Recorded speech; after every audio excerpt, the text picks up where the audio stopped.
Hello बच्चों, कैसे हो आप लोग। आई होप कि लगे होगे भाई बोर्ड के एग्जाम्स में। ठीक है। तो आज बेटे मैं लेके आया हूँ आप लोगों के लिए एक बहुत ही मजेदार चैप्टर ट्रायंगल। ट्रायंगल बेटे एक ऐसा चैप्टर है कि बहुत सारे बच्चे जब नाम सुनते ट्रायंगल का तो बोलते हैं भाई ये नहीं करना है, ये छोड़ रखा हमने। ठीक है, अजीब सा चैप्टर है। तो बेटे आज मैं कोशिश करूंगा कि ट्रायंगल चैप्टर की बेसिक्स को बिल्कुल ही क्लियर कर दूं। ठीक है, और अगली वीडियो में फिर इसके एडवांस क्वेश्चन करेंगे। तो चलते हैं भाई अपने चैप्टर की तरफ। चैप्टर का क्या नाम बेटे? ट्रायंगल। आपको दिख रहा है एक ट्रायंगल बना रखा है। ठीक। तो ट्रायंगल से रिलेटेड जो भी थ्योरम्स है, जो भी इंफॉर्मेशन है, वो हमें याद रखनी है। तो सबसे पहले मैं चलता हूँ जो सबसे इंपॉर्टेंट है और सबसे ज्यादा रोल है जिसका, कि क्या होगा अगर ट्रायंगल में कोई एक लाइन जो हमारे पास है, जो साइड्स हैं, उनमें से किसी भी एक लाइन के कोई भी एक लाइन पैरेलल हो। जैसे यहाँ दिख रहा है बेटे, एबीसी क्या है? एक ट्रायंगल है। ठीक है। तो इसकी एक लाइन बीसी के, ये डीसी क्या है? पैरेलल लाइन है। ठीक है। तो क्या होगा अगर हमारे किसी ट्रायंगल में किसी साइड के पैरेलल कोई भी साइड खींची जाए और वो दो पॉइंट्स पर इंटरसेक्ट करे, तो क्या होगा? इन पैरेलल लाइंस के बीच के रिलेशंस को और इनके साइड के बीच के रिलेशंस को बेटे क्या नाम दिया गया? BPT, basic proportional theorem. ठीक। सीधे शब्दों में हमें क्या याद रखना है बेटे, कि अगर कभी भी ट्रायंगल में ऐसा होता है कि ट्रायंगल की तीन साइड्स में से किसी भी एक साइड के कोई पैरेलल लाइन खींची जाए, जैसे कि बेटे यहाँ पे क्या है फिगर में, बीसी। बीसी के पैरेलल हमने क्या खींची बेटे? एक लाइन खींची जो ए बी को क्या कर रही है? बी पे इंटरसेक्ट कर रही है। और ई को क्या कर रही है बेटे? एसी को क्या कर रही है? ई पे इंटरसेक्ट करती है। तो इस कंडीशन में बेटे क्या करना है? आपको हमेशा अप्लाई करना है कि जो आपका एडी है और डीबी, अगर इनका रेशो निकाला जाए तो ये हमेशा इस रेशो के बराबर। क्लियर है बेटे? देखो दोबारा रिपीट कर देता हूँ चीजों को। इसको बोलते हैं बेटे बीपीटी, जो आपके लगभग हर क्वेश्चन में यूज होगी। क्या था बेटे? एक ट्रायंगल है हमारे पास ए बी सी। ठीक है। यहाँ पे बी सी जो लाइन है, इसकी एक पैरेलल लाइन खींची गई जिसने ए बी को कहाँ इंटरसेक्ट किया? डी पे। और ए सी को कहाँ किया बेटे? ए ई पे। जब भी इस तरह के कंडीशन बनेंगे तो आप क्या बोलेंगे बेटे? By BPT you can write down A D upon D B is equal to A upon E C. इसका क्या मतलब है बेटे, कि जब भी ये लाइन पैरेलल होंगी तो ये इन लाइनों को इस हिसाब से डिवाइड करेंगे कि इनका रेशियो हमेशा क्या होगा बेटे? इक्वल होगा। क्या होगा बेटे?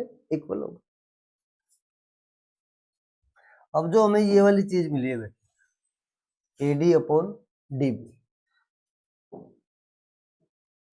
अगर मैं इसको उल्टा कर दूं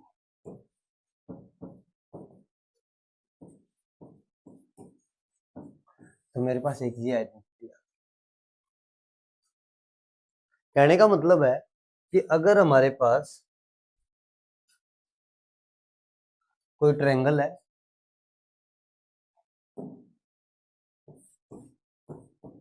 वहां पे किसी एक लाइन के पैरेलल कोई लाइन खींची जा रही है, तो वो इनको इक्वल रेशियो में डिवाइड कर। आपने किसी क्वेश्चन में देखा कि भाई हमारे पास एक ट्रायंगल बना हुआ है पी क्यू आर।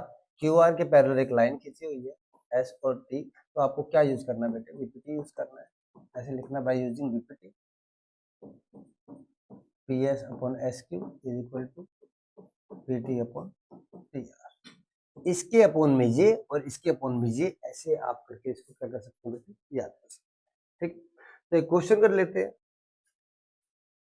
बेटे। ऐसे आ सकता है, इसकी वैल्यू 1, इसकी 2, इसकी 3 मान लेते हैं, तो इसकी वैल्यू नहीं। क्या फाइंड आउट करो बेटे? इसी की वैल्यू निकालो। क्वेश्चन आता है फाइंड इसी if DE parallel BC where AD given है बेटे, DB गिवन है, AEB गिवन है। हमें क्या निकालना है बेटे? EC निकालना है। ठीक है। तो इस तरह के क्वेश्चन में आपको क्या करना है बेटे? डायरेक्ट आपको बीपीटी यूज करना है।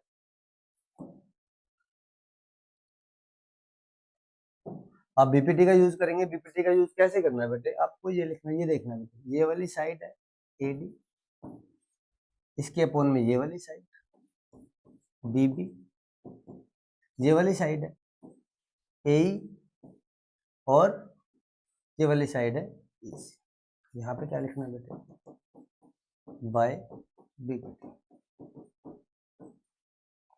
ठीक है, क्वेश्चन में बेटे वैल्यू थी हमारे पास, एडी की वैल्यू है, ठीक है, एडी की जगह क्या पुट कर देंगे बेटे, 1। डीबी की वैल्यू है, पुट कर देंगे, एई की वैल्यू है, इसकी वैल्यू है नहीं, इसको ऐसे ही छोड़ दिया। ठीक है, अब क्या होगा बेटे, क्रॉस मल्टीप्लाई, इधर डिवाइड में इधर आके मल्टीप्लाई, इधर डिवाइड में इधर जाके बेटे मल्टीप्लाई, 3 2 जा 6। किसी भी नंबर को 1 से मल्टीप्लाई करेंगे तो क्या आएगा ना, सेम नंबर आएगा। इसकी वैल्यू क्या आ गई, बहुत ही सिंपल है। अगर आपको ट्रायंगल है और ट्रायंगल के अंदर, यहाँ ध्यान देंगे, ट्रायंगल के अंदर अगर कोई लाइन पैरेलल है और वो दूसरी दोनों साइड्स को काट रही है, तो वो एक प्रोपोर्शन में, इक्वल प्रोपोर्शन में काटेगी। इसी का यूज करके हम आधे से ज्यादा क्वेश्चनों को सोल्व कर लेते हैं, यहाँ पे लेंथ निकालने की बात आती है। कई बार क्या होता है बेटे, ये क्वेश्चन में थोड़ा सा चेंज करते हैं। ठीक है, अभी ये क्वेश्चन किया हमने, ये थोड़ा सा मॉडिफाई करके क्वेश्चन देते हैं। ये बोलते हैं कि आपके पास एक ट्रायंगल है, इसका कुछ भी नाम रख लेते हैं, पी क्यू आर। ठीक है, यहाँ पे हमारे पास एक लाइन है एस टी, ये पैरेलल है, ये देते हैं हमें, क्वेश्चन के अंदर होता है बेटे, ये गिवन होता है क्वेश्चन के अंदर, ध्यान देंगे सभी बच्चे, बहुत ही इंपॉर्टेंट क्वेश्चन है बेटे। और आपके पास पी एस की वैल्यू गिवन होती है। ठीक है, एस क्यू की वैल्यू गिवन होती है, कुछ भी ले लेते हैं बेटे। ठीक है, एस टी या क्यू आर में से किसी एक की वैल्यू गिवन होगी क्वेश्चन के अंदर, सपोज एस टी की वैल्यू गिवन, और हमें क्या निकालना है बेटे, क्यू आर निकालना है। क्लियर है बेटे, तो जैसे ही बच्चे क्वेश्चन में पढ़ते हैं कि भाई एस टी और क्यू आर क्या है, पैरेलल है, तो हमारा ध्यान कहाँ जाता है, बीपीटी। बीपीटी क्या थी बेटे, अभी अभी किया है हमने, क्या होगा according to BPT, P S upon S Q is equal to P T upon T R, अभी अभी बात करी हमने। ठीक, बच्चे क्या करते हैं, बच्चे करते हैं इसके इज इक्वल टू में लिखते हैं, और लिखते हैं S T upon Q R. ठीक है, बच्चे ये यूज करते हैं, जो कि होता नहीं है बेटे। करना क्या होता है, जब भी बेटे ये ध्यान रखो आप, जो पैरेलल लाइंस हैं हमारी, है ना, उन्होंने क्या बोला कि आपको लेंथ निकालनी है, किसकी निकालनी है, एसटी की निकालनी है, या फिर अगर ये बोलते हैं क्यूआर की निकालनी है। ऑलरेडी ये लाइन क्या है बेटे, पैरेलल है, तो वहां पर आपको ध्यान देना है कि वहां पे हम क्या यूज करते हैं, वहां पे हम सिमिलरिटी क्राइटेरिया यूज करते हैं ट्रायंगल का, अभी डिस्कस करते हैं हम।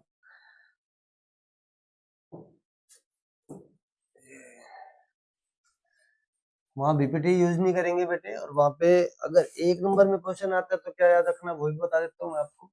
अगर मान लो भाई ये क्वेश्चन था मेरा, ए क्यू आर एस टी क्या है, पैरेलल है, इसकी वैल्यू थी मेरे पास 2, इसकी 3, इसकी 5, इसकी वैल्यू निकालनी है। अगर एक नंबर में क्वेश्चन आता तो आपको क्या करना बेटे, ये वाली साइड लेनी है पी एस,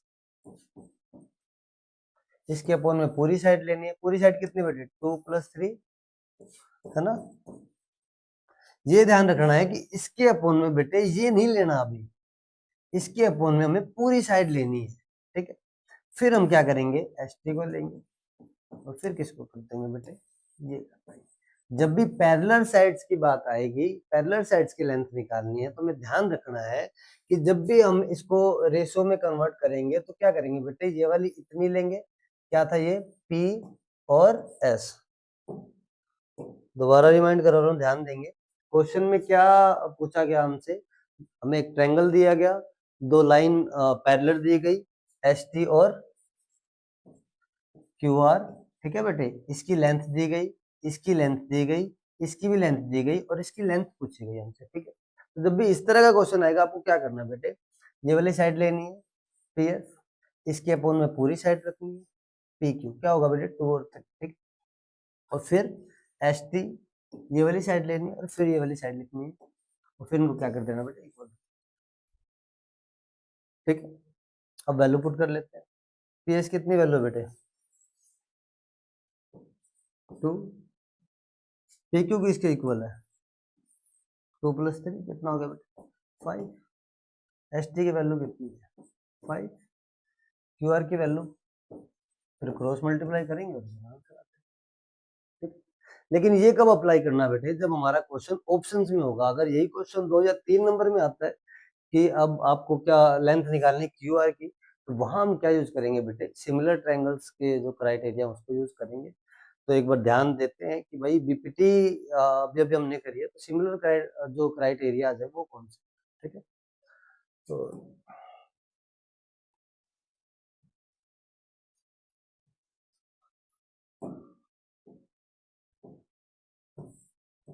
बेटे जब भी हमारे पास कंपेयर करने के लिए 2 ट्रायंगल्स होते हैं तो हम वहां पे कंपेयर करते हैं उनको। कैसे कंपेयर करेंगे बेटे, हम देखते हैं कि क्या उनके कोई साइड्स इक्वल है, क्या उनके कोई एंगल इक्वल है, या कोई उनका इक्वल रेशियो बन रहा है, ठीक है। अभी एक एग्जांपल देता हूँ। जैसे एक हमारे पास ट्रायंगल है एबीसी जिसके अंदर बी क्या है बेटे 70 डिग्री मान लेते हैं थोड़ी देर के लिए, और ये क्या है बेटे पी क्यू आर, ठीक है। यहाँ पे आर क्या है बेटे 70 डिग्री। तो जब भी मैंने इन दोनों ट्रायंगल्स को देखना होता है तो मेरे दिमाग में एक ही बात आती है कि भाई मेरे पास 2 ट्रायंगल है तो इनमें इक्वल क्या है। जैसे मेरा सबसे पहले ध्यान कहाँ जाएगा, यहाँ जाएगा भाई 2 ट्रायंगल है तो यहाँ ये जो चीज है ना ये क्या है इक्वल है, ठीक है। तो बेटे जब भी किसी भी ट्रायंगल के 2 एंगल्स इक्वल होती हैं हम उनको बोलते हैं बेटे सिमिलर ट्रायंगल्स, मतलब ये दोनों ट्रायंगल्स एक जैसे, ठीक है। एग्जाम्पल के लिए अगर यहाँ पे ये गिवन होता बेटे 30 डिग्री है, ये क्या है 30 डिग्री, मैंने देखा कि क्या हो गया भाई 2 ट्रायंगल्स है मेरे पास एबीसी और पी क्यू आर, और इन दोनों में को क्या दिख रहा है वैल्यू दिख रही है। कौन सी वैल्यू दिखी, इसमें इधर दिखा 70, इसमें इधर दिखा 70। इसका मतलब क्या है, इसका मतलब बी जो है ना हमारा इसके इक्वल है भाई, इक्वल है 70 डिग्री, ठीक। ठीक है भाई, होगी पहली बात। दूसरी बात मैंने देखा यहाँ क्या है 30, यहाँ क्या है 30, मतलब एंगल ए जो है ना भाई वो किसके बराबर है पी। बेटे दो तीन तरीके हैं इनको सिमिलर प्रूव करने के, पर सबसे पहले मैंने एंगल वाली चीजें बता रहा हूँ आपको क्योंकि इसका ज्यादा यूज है। अभी जो हम बीपीटी कर रहे थे वहां पे एंगल का यूज करना है, इसीलिए सिर्फ यही वाला मैं बता रहा हूँ आपको क्राइटेरिया। तो मैंने देखा भाई ए और पी दोनों क्या है इक्वल, ठीक है।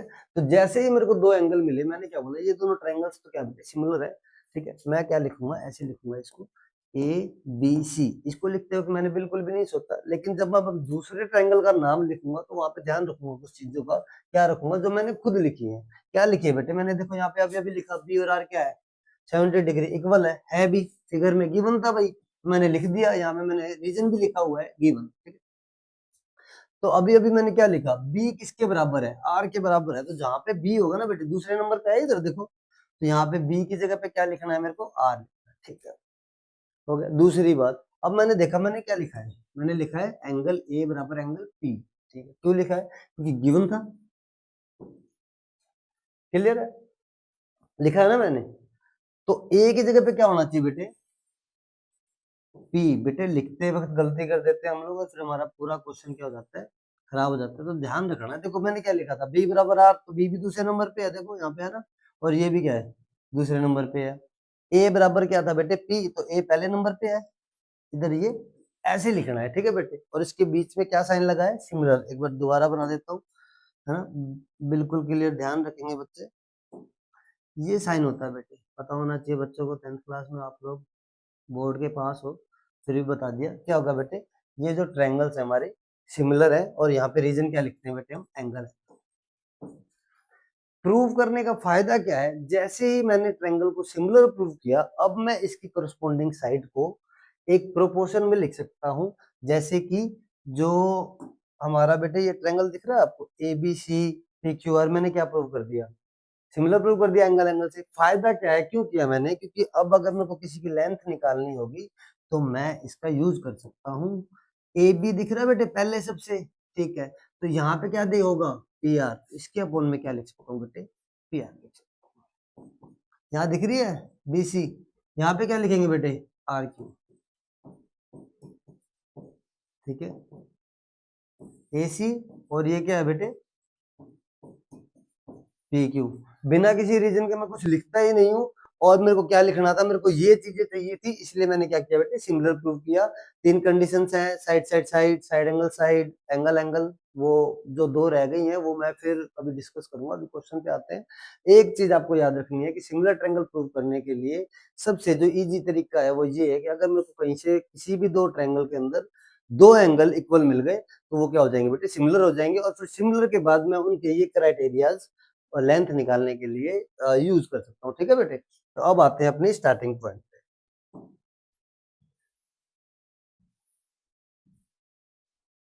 क्या था बेटे स्टार्टिंग पॉइंट, याद है? अभी याद दिलाता हूँ, है ना, मैंने ये फिगर बना रखा था,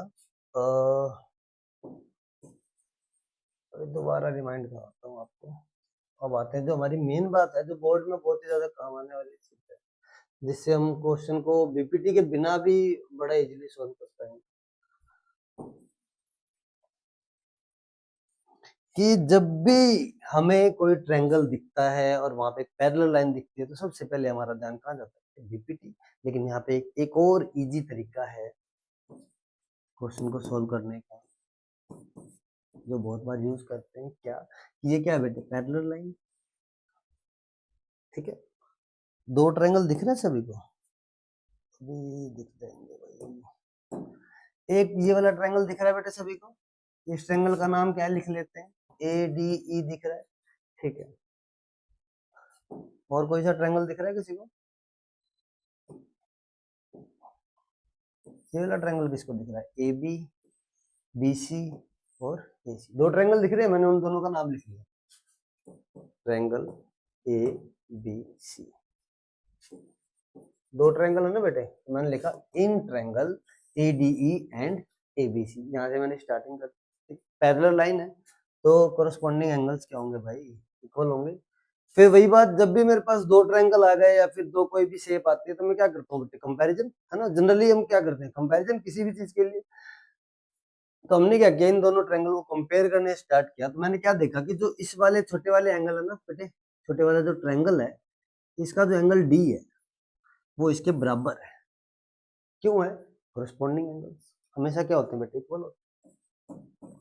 एंगल डी बराबर एंगल बी, यहाँ पे मेरे को रीजन लिखना होता है तो क्या लिखूंगा कोरस्पॉन्डिंग, ठीक है बेटे। सिमिलरली ठीक है, पता होगा ना बेटे कोरस्पॉन्डिंग एंगल्स, दो पैरेलल लाइन है, अगर एक ट्रांसलेशन हमने कर दिया तो ये वाला एंगल जो है ना बेटे इसके इक्वल होता है, याद रखें। जिन बच्चों को नहीं पता याद कर लें इसको, corresponding angles are always equal.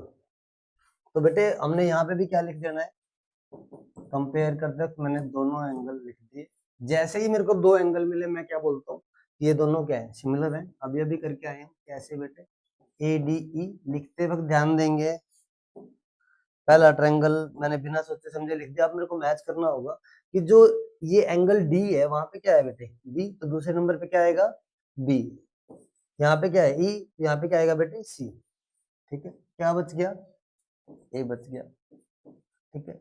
Reason क्या लिखेंगे एंगल एंगल, क्लियर है बेटे। तो वहां से फिर हम क्या यूज कर लेंगे A D upon A B D E upon B C और ए अपॉन बी सी। देखो कोरस्पॉन्डिंग है बेटे, ए डी के अपॉन में ए बी लिखा है, नंबर वाइज लिखना है, इधर जो दोनों पहले थे वो मैंने वही इनके अपॉन में लिखा है।